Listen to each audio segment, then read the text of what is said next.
Om Swastiastu, Assalamualaikum, Shalom, Namo Buddhaya, Salam Kebajikan dan Salam Harmoni.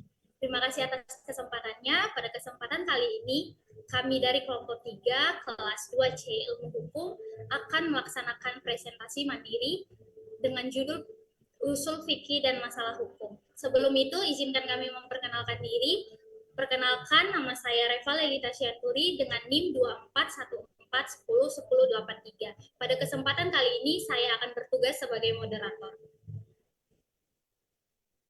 Perkenalkan, nama saya Saskia Dia Putri dengan NIM 24141011099. Pada kesempatan kali ini saya berperan sebagai pemateri. Perkenalkan, nama saya Keino Bonaventura Nebaho dengan NIM 2414101100 sebagai pemateri. Perkenalkan, nama saya Nantar Taluman Raja dengan NIM 2414101101 sebagai pemateri. Perkenalkan, nama saya Fendra Pradana dengan NIM 2414101102 sebagai pemateri. Perkenalkan, nama saya Zeski Tulus Gunawan Zaruhud dengan NIM 2414101110 sebagai pemateri.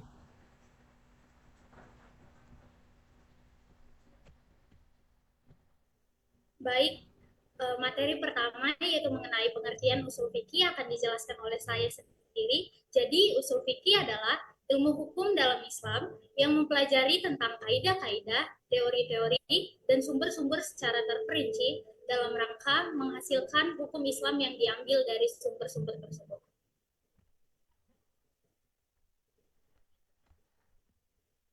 Materi selanjutnya kita akan membahas tentang perbedaan dari usul fikih dan fikih yang akan dijelaskan oleh teman saya. Fikih adalah ilmu yang membahas persoalan hukum secara langsung, termasuk aturan dan praktik yang mengatur kehidupan sehari-hari dari umat muslim. Fikih berfokus pada penerapan hukum dalam konteks kehidupan nyata. Sedangkan usul fikih adalah ilmu yang mengkaji tentang dalil-dalil hukum dan kaidah yang digunakan untuk menetapkan daripada hukum Islam itu sendiri. Fikih berfungsi sebagai dasar atau pijakan daripada ilmu fikih yang memberikan metode untuk menafsirkan daripada hukum Islam itu sendiri. Objek kajian fikih adalah tindakan atau perbuatan individu yang memenuhi syarat untuk menjalankan hukum Islam.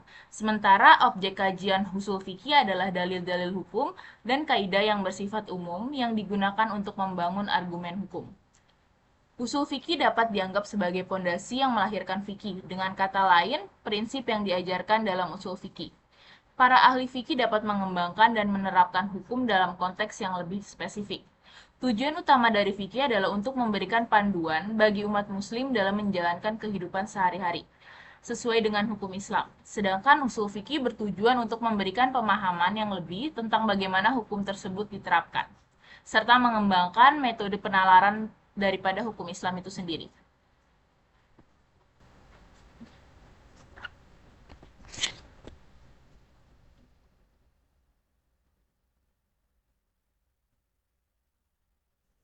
Baik, materi selanjutnya yaitu mengenai manfaat dari mempelajari ilmu usul fikih yang akan dijelaskan oleh Keino. Baik, di sini saya akan menjelaskan tentang manfaat mempelajari ilmu usul fikih. Di sini ada 4 manfaatnya. Yang pertama, mengetahui kaidah-kaidah, cara-cara, syarat-syarat, dan adab-adab dalam memberikan fatwa. Yang kedua, mengetahui bagaimana menyikapi persoalan-persoalan kekinian dari sudut pandang Islam. Yang ketiga, memahami yang menjadi dasar kebaikan agama. Dan yang keempat, menjaga usul istiqlal dan bantahan terhadap perselisihan.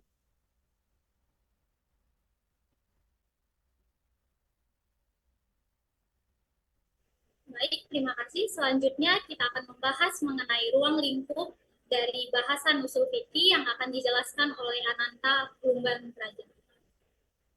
Oke, baik. Terima kasih atas kesempatannya. Di sini mungkin saya akan menjelaskan bagian ruang lingkup dari usul fikih. Kalau kita berbicara tentang ruang lingkup sumber hukum Islamnya, yang mana ada tertulis di Adillah al-Ahkam, ada juga kita mempelajari kaidah-kaidah istinbat, kita pelajari juga hukum-hukum taklifi dan wahdi, istijad dan taklid, dan banyak hal yang mau kita pelajari kalau bicara tentang ruang lingkup dari usul fikih tersebut. Tapi ruang lingkup dari usul fikih yang pertama itu adalah tafsir al-usul, yang dimana tafsir al-usul ini yaitu prinsip-prinsip interpretasi dari Al-Quran dan hadis. Dan seperti yang tadi, mungkin di beberapa berarti dijelaskan arti dari hadis. Yang kedua, ada dari ruang lingkup usul fikih itu prinsip-prinsip umum yang menjadi landasan hukum-hukum khusus. Jadi di mana nanti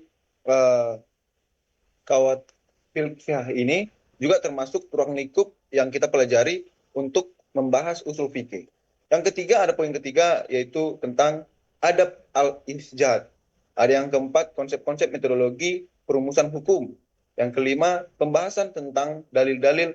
Yang keenam, pembahasan tentang penelisihan dan perbedaan pendapat.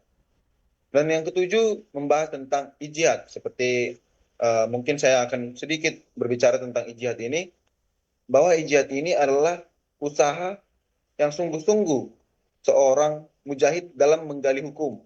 Jadi itulah mungkin yang bisa saya jelaskan tentang ruang lingkup dari usul fikih. Terima kasih.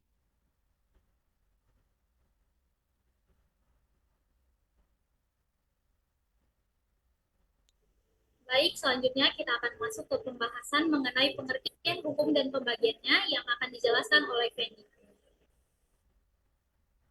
Baik, terima kasih. Selanjutnya ada pengertian hukum dan pembagian. Dalam usul fikih, hukum adalah ketentuan Allah dan Rasul yang mengatur perbuatan manusia. Hukum ini dapat berupa perintah, larangan, anjuran, dan kebolehan. Hukum dalam usul fikih dibagi menjadi dua macam, yaitu hukum taklif dan hukum wajib. Yang pertama ada hukum taklif, hukum yang mengatur perbuatan makalah. Terus ada terbagi menjadi 5 macam, yaitu wajib, mandub, haram, makruh, dan mubah. Yang kedua ada hukum wajib, hukum yang menjadikan suatu sebagai sebab, syarat, atau penghalang bagi sesuatu yang lain. Selanjutnya ada terbagi menjadi 7 macam, yaitu sebab, syarat, penghalang, azimah, sah, dan batal. Terima kasih.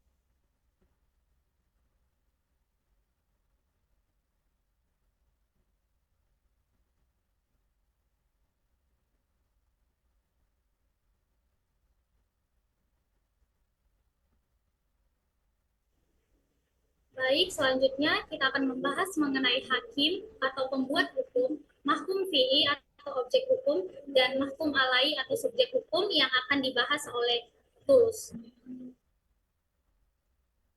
Baik, terima kasih. Saya akan menjelaskan tentang hakim, pembuat hukum, mahkum fi, objek hukum, dan mahkum alai.